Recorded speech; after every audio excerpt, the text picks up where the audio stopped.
Shalom. This year's entitled Amazing, Incredible Landmark Week in Maor. Monday night we had Chanukah Habayit, which is spectacular.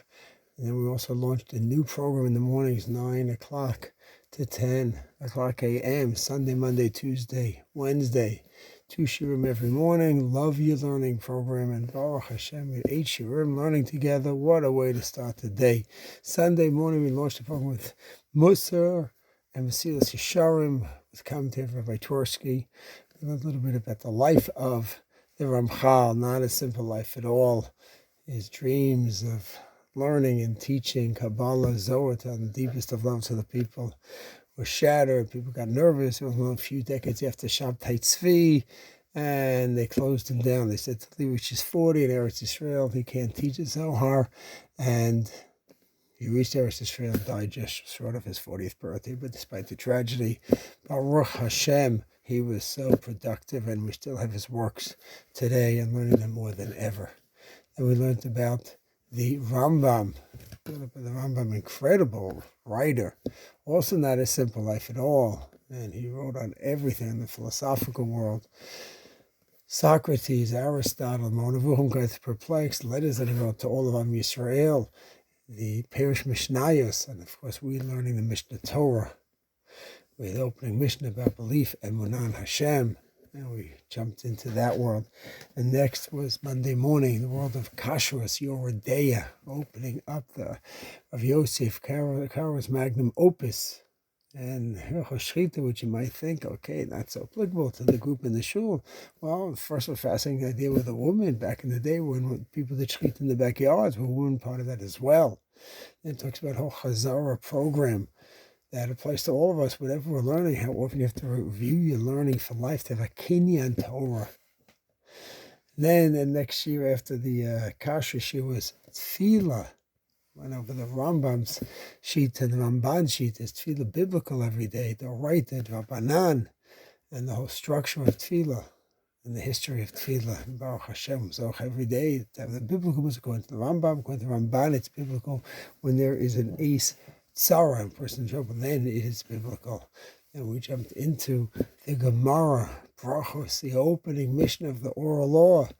And they stress on what we call rabbinic Judaism. First of all, how the rabbis understand the mitzvahs of the Torah, and then how they protect the Torah. But the novelty of that first mission is they protect not only from violating a lota, say, like eating the korban after the wrong time.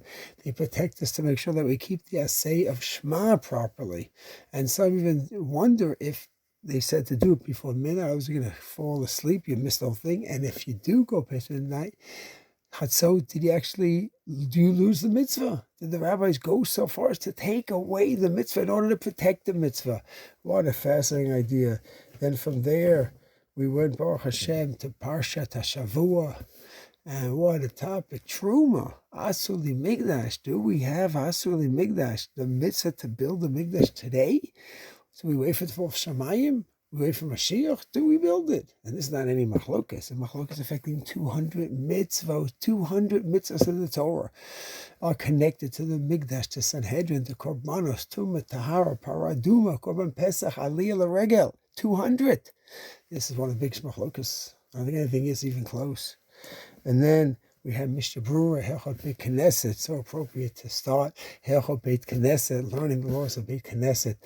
The week that we dedicated our Beit Knesset, and the topic that we learned, the mitzvah that everyone has to be part of building a shul, and the Mishnah Brura discusses what about making a breakaway shul, another minyan. You have Rov HaMadrid Melech, you want to have one big minyan, but maybe sometimes there is a need. We discussed with Moshe Feinstein in 1950s, in 57, where someone wanted to move away from the shul they were in because they had this Israeli flag in the shul. And when Moshe talks about that, he does like having flags in the shul, but he says you don't make a breakaway minyan because of that. Fast tshuva. And then finally we finished off the week with the Rav of Soloveitchik, went through the history of the Rav and his genius, his literary works, his giant prowess in both as a Talmudist, as a philosopher, religious Zionism. We just started learning the Hamish Drasha of religious Zionist drashas that he gave over in 62 through 67, where he talks about even a non-from person who's building Israel. He may not even know who he's building an altar to. But he's building an altar to Hashem, even if consciously doesn't even know it.